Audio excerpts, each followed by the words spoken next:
Boom boom boom రోబోరా రోబోరా boom boom boom రోబోరా రోబోరా ఇనుములో హృదయం మొలిచెనే ముదిలెట్టటాకి మళ్ళీ కదిలేనే.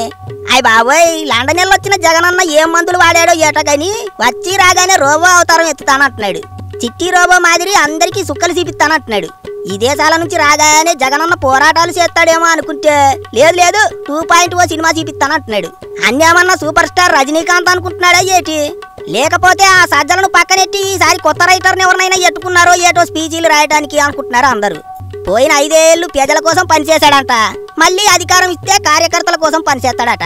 అంటే ఏటి, ప్రజల్ని గాలి కొదిలేస్తాడన్నట్టే కదా. భయం లేని కోడి బజార్లో గుడ్డు పెట్టింది అన్నట్టు 11 సీట్లిచ్చి ఓడించిన జగనన్న ఇంకా మారటం లేదు. పథకాలన్నీ కార్యకర్తలకు ఇచ్చి ప్రజల్ని గాలి కొదిలేస్తా అన్నట్టు మాట్లాడుతున్నాడు. పైగా ఏటంటున్నాడు, కూటమి ప్రభుత్వం వచ్చాక పేదలకు ఏమైనా పథకాలు ఇచ్చారా అంటున్నాడు. జగనన్న 1000 రూపాయలు పింఛన్ పెంచడానికి 250 రూపాయల చొప్పున 4 సార్లు పెంచాడు. ఆ 250 రూపాయలు పెంచుతున్నామని చెప్పడానికి బటన్లు నొక్కే మీటింగులకు కోట్లు ఖర్చెట్టారు. చారానా కోడికి బారానా మసాలా అన్నట్టు పింఛను 250 రూపాయలు పెంచుతున్నామని చెప్పడానికి 100 కోట్లు ఖర్చెట్టారు. అదే ఇప్పుడు కూటమి ప్రభుత్వం అధికారంలోకి రాగానే వెంటనే 1000 రూపాయలు పింఛను పెంచేశారు. దివ్యాంగులకైతే 6000 ఇస్తున్నారు. ఇంకేటంటాడు, అప్పులు చేస్తున్నారంటాడు. జగనన్న పోయిన 5 ఏళ్లలో ఎట్టిన బకాయిలే తడిసి మోపెడున్నాయి. ఇప్పటిదాకా అందులో 22,000 కోట్ల బకాయిలు చెల్లించామని చెబుతుంది కూటమి ప్రభుత్వం. జగనన్న ఉన్నన్నాళ్ళు ఏపీ ఇసుకంతా అట్టుకెళ్లి పక్కరాటల్లో అమ్ముకున్నారన్నది అందరికీ తెలిసిన విషయమే.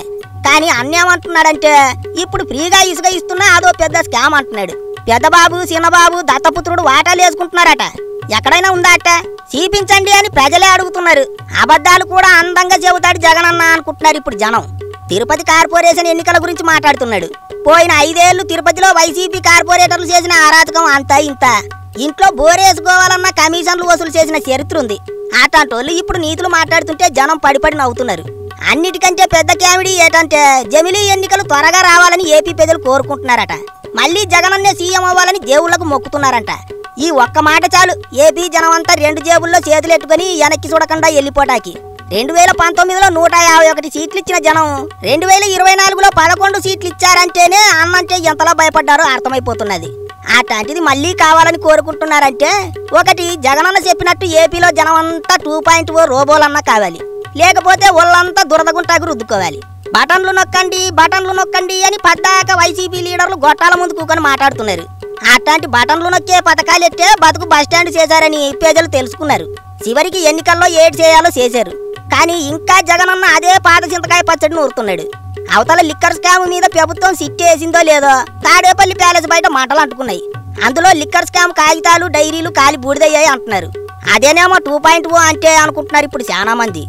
ఏటైనా లండన్ నుంచి రాగానే జగనన్న చెప్పిందే చెప్పకుండా ఈసారి కొన్ని కొత్త డైలాగులు చెప్పాడు అనుకుంటున్నారు జనం.